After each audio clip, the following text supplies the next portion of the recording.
Apapun ketika niat baik dijalankan dengan istiqomah baik ya, pasti ujungnya pasti baik ya. Amin. Saya selalu menyampaikan kepada semua teman-teman harus berbaik sangka kepada Tuhan.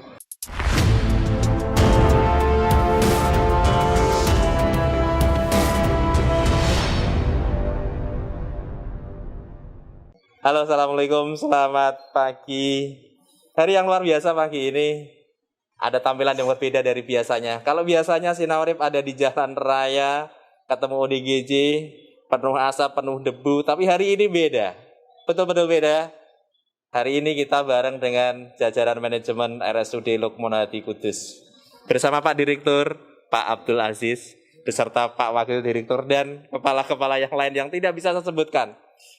Kenapa hari ini kita ada di sini? Ini ada hari yang luar biasa.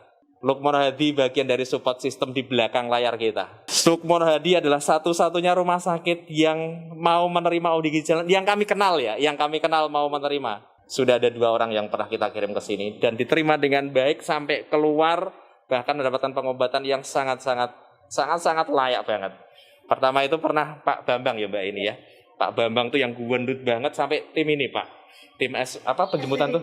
SBTT. Itu banyak orang datang di depan sana tuh gendut banget, kita angkat susah tapi alhamdulillah akhirnya tetap bisa sebulan kurang lebih di sini dirawat, kemudian kita antarkan pulang ke Jakarta. Yang terakhir kemarin Bu Mutiah ya. Bu Mutiah yang dari Purwodadi itu, Pak. Terima kasih banyak buat RSUD. Ini luar biasa banget. Langka menurut saya. Kenapa? Setiap saya ketemu di jalanan dan coba kita obatkan, selalu ditanya identitas. Tetapi di Lukmono Hadi tidak, teman. Tidak sama sekali. Yang penting datang obati dulu. Masalah identitas nanti belakangan sambil ngurus. Luar biasa. Saya dari Sinarip boleh bertanya, Pak Direktur? Silakan. Terima kasih.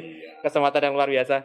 Nuwun sewu, mohon maaf. Ya. Sejak kapan di Lukmono Hadi itu mempunyai kebijakan mau menerima ODGJ jalanan? Ya, sejak memang kami perawatan awal ya. Jadi sebenarnya bukan di ODGJ jalanan saja, di perawatan yang lain pun ya. Ketika kita menemukan orang dengan kondisi sakit itu kita memang sejak awal begitu ya. Hanya untuk yang ODGJ jalanan ini kan kaitannya dengan kami sejak membuka layanan ya. Jadi tepatnya 17 Agustus 2014 ya. Kita membuka layanan ini 17 Agustus 2014. 6 tahun lebih ya? Iyalah. Itu kita membuka memang ketika kami mempunyai dokter spesialis kesehatan jiwa, psikiatri ya, baik dokter Rose Pandanwangi maupun dokter Agung. Itu kita membuka itu, itulah sebagian daripada pelayanan tanpa harus mengidentitas sejak awal seperti itu ya. Kami kan juga punya aplikasi ya, dulu kita aktif sekali ya, jadi kayak 119 itu. Masyarakat melihat ada orang dipasung, suruh foto, datang bisa. Ada orang yang di jalanan yang sebagainya, tanpa melihat bahwa kondisinya kita jemput dan sebagainya. Dan itu sudah kami laksanakan sejak awal. Luar biasa. Ya. Dan ini betul-betul luar biasa loh, karena mohon maaf ya, kadang saya ketemu birokrasi rada kaku, ini nggak punya KTP raiso mas gitu loh. Tapi di sini tidak.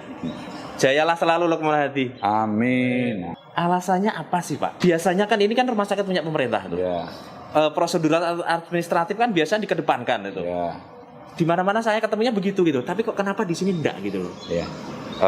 Salah satunya memang dukungan Pak Bupati ya. Jadi kami diarahkan untuk membuat MOU ya dengan dinas sosial ya.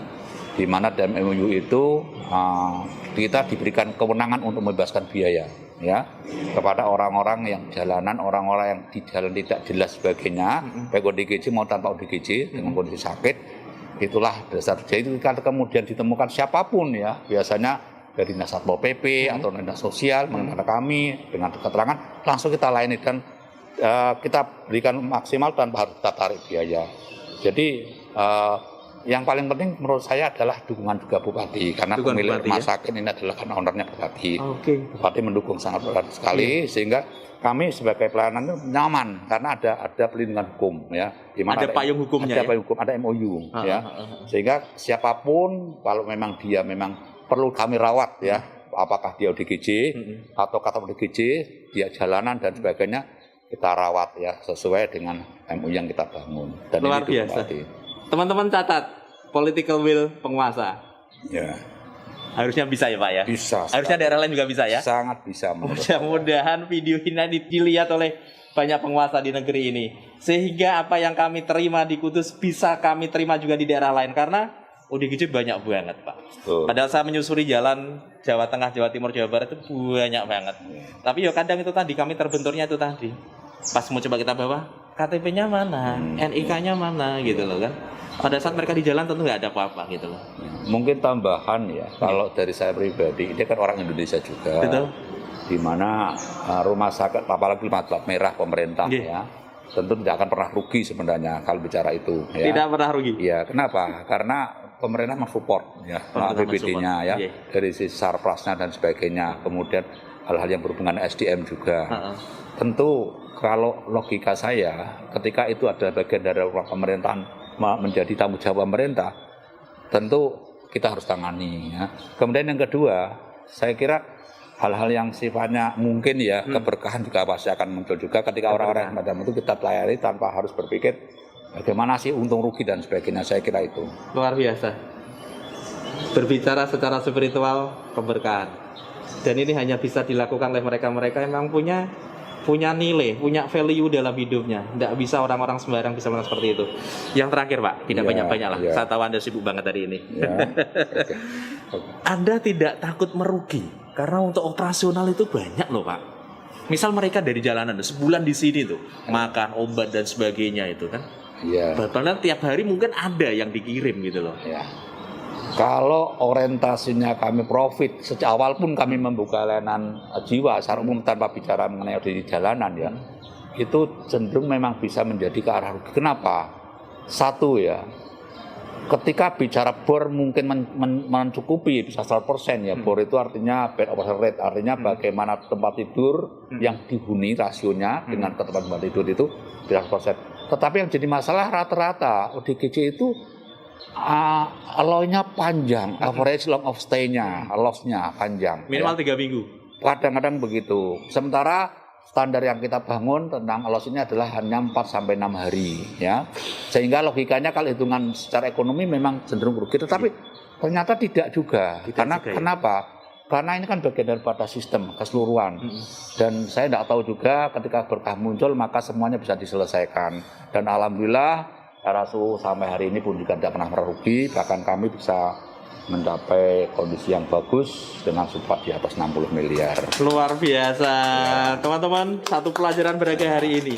Pada saat ada keberkahan, tidak akan ada yang namanya rugi. Insya Allah gitu. Luar biasa. Insya Allah gitu. Terima kasih Pak Direktur. Tetapi satu yang terakhir, mohon doanya, pesan nasihat mungkin buat kami Sinarurip yang biasa turun ke jalan mengelola ODGJ, berusaha mempertemukan dengan keluarganya. Pesan saja buat kami biar kami istiqomah di jalan ini. Saya kira satu hal yang perlu saya sampaikan ya, apapun ketika niat baik dijalankan dengan istiqomah baik ya, pasti ujungnya pasti baik ya. Amin. Saya selalu menyampaikan kepada semua teman-teman harus berbaik sangka kepada Tuhan. Berbaik sangka pada Tuhan. Ya, karena ketika kita melaksanakan apapun dengan kondisi berat apapun ya, pada intinya nanti akhirnya menjadi baik. Saya prinsip begitu. Jadi tetap lakukan apa yang menjadi dengan lakukan dengan istiqomah dan yakin bahwa semuanya akan jadi baik keluarga jenengan, kita semua maupun ODGJ yang kita rawat. Amin, amin. Matur nuwun, alhamdulillah. Berkah buat Lukmono Hadi, jaya selalu Lukmono Hadi, jaya selalu Pak Direktur beserta staf manajemennya. Matur nuwun, terima kasih banyak.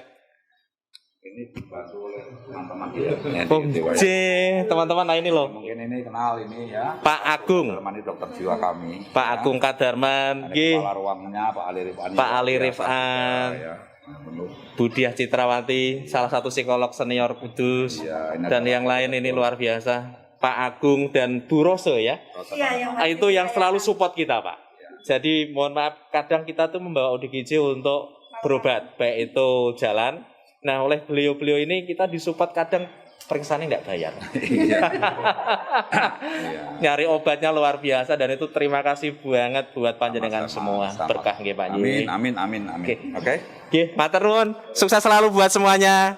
Tadi kita ngobrol dengan Pak Direktur. Nah, sekarang dengan orang-orang hebat yang memang terjun langsung di dunia ini. Bu Diah Citrawati, psikolog klinis Kota Kudus, sangat senior banget dan banyak membantu kita, memberikan advice, memberikan saran bagaimana seharusnya kami di jalanan. Pak Dokter Agung, spesialis kesehatan jiwa yang banyak support kita, misal obatnya bagaimana, seperti apa, luar biasa. Pak Ali, ini kepala ruang Wah, satu. Kak C1. Iya, Cempaka 1. Cempaka 1. Nah, Komandannya ODGJ. beliau ini kenal dengan Bu Muntiah kemarin yang kita bawa dan kita antar pulang. Pak Bambang yang gendut itu kenal, tahu semua ya Pak ya? Terima kasih buat Anda semua. Sebentar, satu pertanyaan sedikit saja.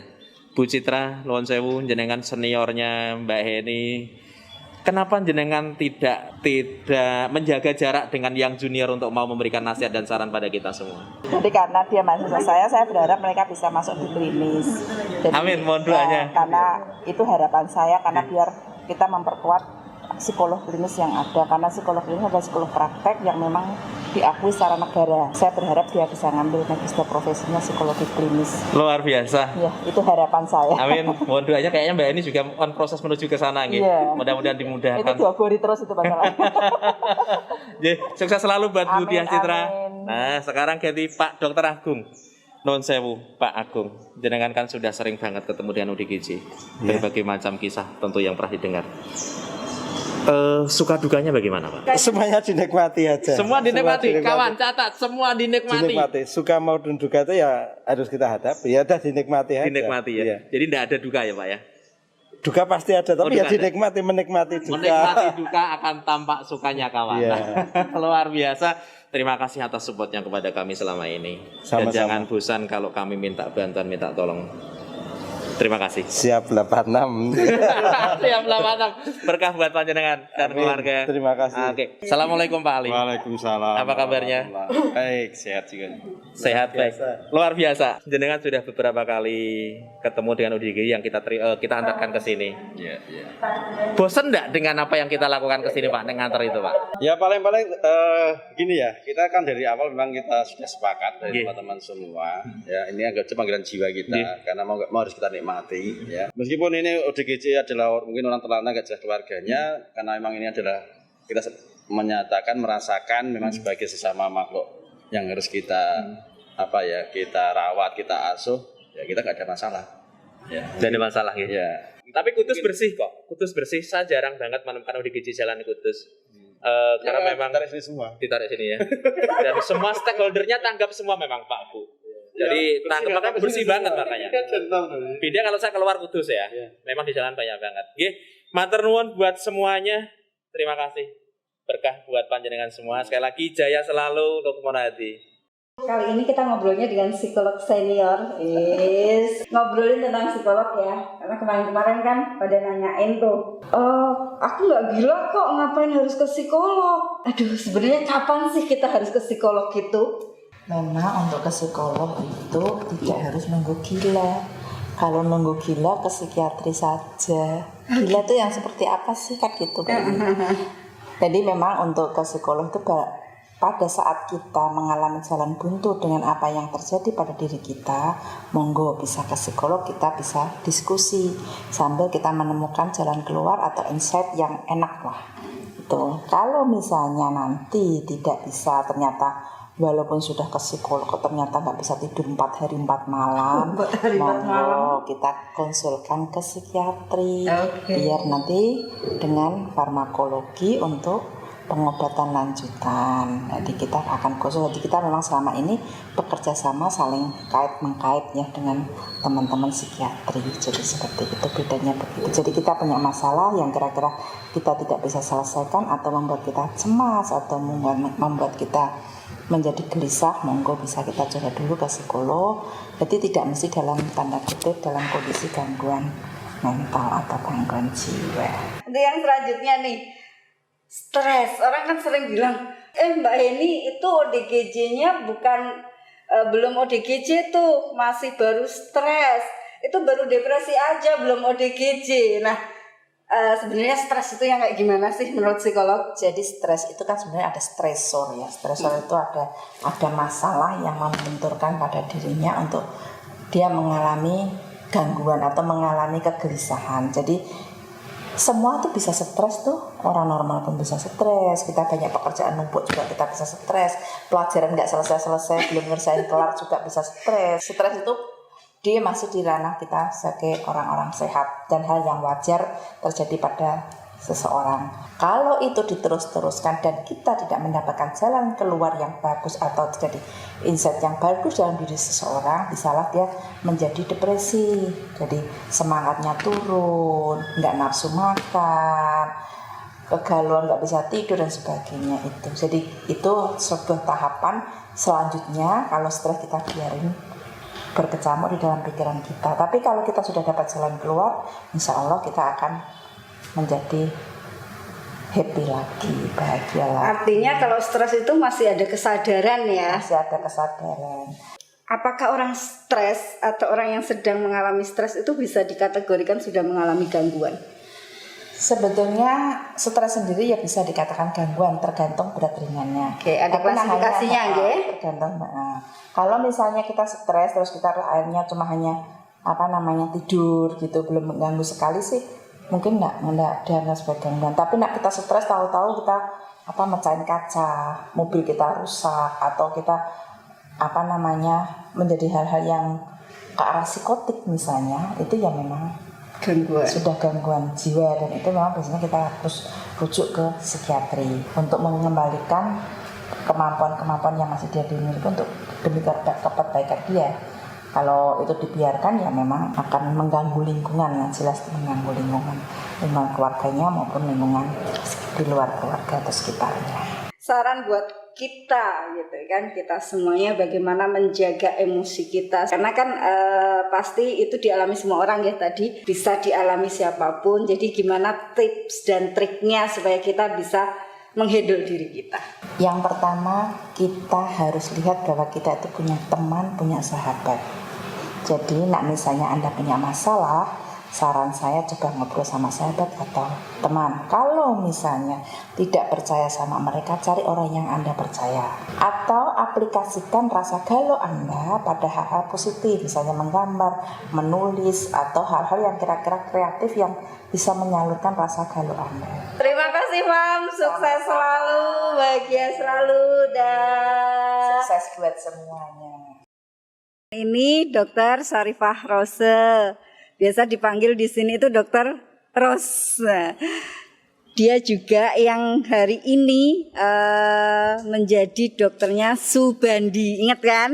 Nah, Subandi semakin bagus karena memang ada perawatan dari dokter-dokter di sini. Nah, salah satunya Dokter Rose. Ini selalu kami konsul dengan beliau perkembangannya Subandi. Udah bagus ya, Dok ya?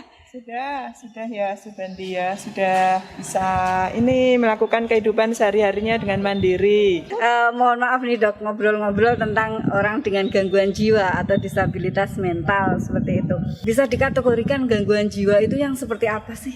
Sebenarnya gangguan jiwa itu tadi tidak mampu beradaptasi dengan masalahnya. Sebetulnya itu tidak bisa berkompromi dengan apa yang dialami, tidak mampu menahan dorongan-dorongan. Itu gangguan jiwa. Nah, dia akan menjadi berat apabila tidak mampu membedakan ini realitas, ini pikirannya. Fantasi dan realitanya tidak bisa membedakan. Jadi tidak harus mengamuk, Mbak.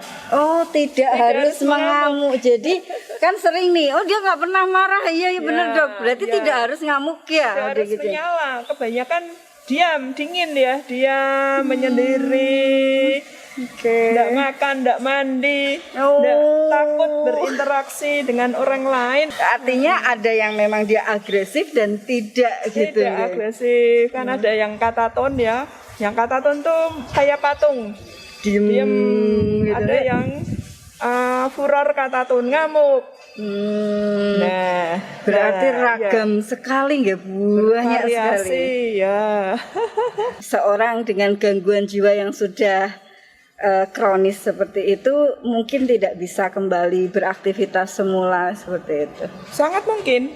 Sangat mungkin ya. Sangat mungkin. Kuncinya, Sangat Dok? mungkin. Teratur minum obat. Yang kedua, dukungan dari lingkungan dan keluarganya. Gangguan jiwa itu kan sifat penyakitnya kronis. Kronis itu artinya panjang, sehingga obatnya juga harus panjang. Jadi karena selama penyakit itu masih berjalan, obat harus berjalan. Mungkin ya Dok untuk bisa selesai tidak minum obat gitu. Ada beberapa kesempatan ya supaya dia namanya sembuh sempurna. Dari ada awal gejala sampai dia dapat terapi itu tidak boleh lebih dari 6 bulan. Karena setelah 6 bulan reseptornya sudah mulai rusak gitu ya, jadi repot. Yang kedua, respon terhadap pengobatannya bagus. Jadi dia dapat obat langsung bagus gitu ya. Kepribadiannya bagus. Tahu bahwa dia sakit dan butuh pertolongan itu ya. Itu kan dari segi kejiwaan. Yang kemudian dari faktor keluarga dan lingkungan.